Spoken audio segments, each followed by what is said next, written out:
Genesis chapter 39.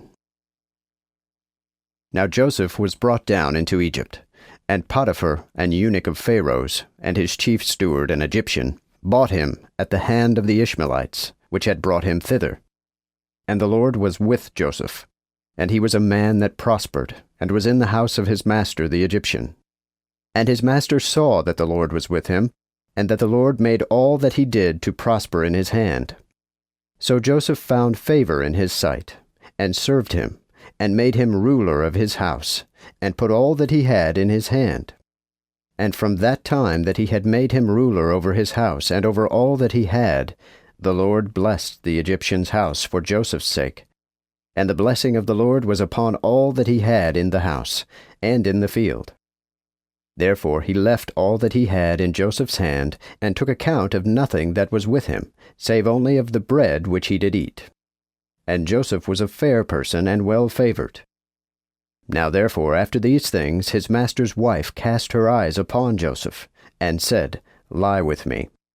But he refused, and said to his master's wife, Behold, my master knoweth not what he hath in the house with me, but hath committed all that he had to mine hand.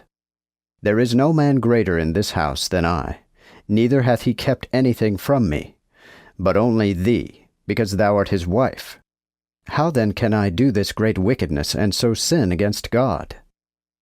And albeit she spake to Joseph day by day, yet he hearkened not unto her, to lie with her, or to be in her company.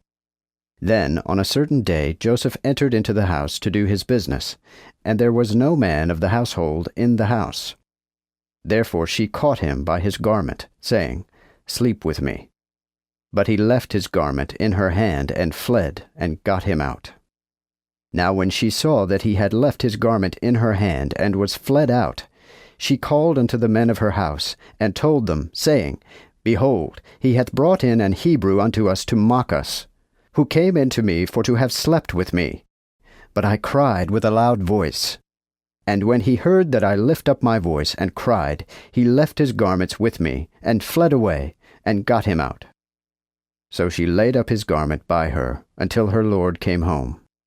Then she told him according to these words, saying, The Hebrew servant which thou hast brought unto us came in to me, to mock me.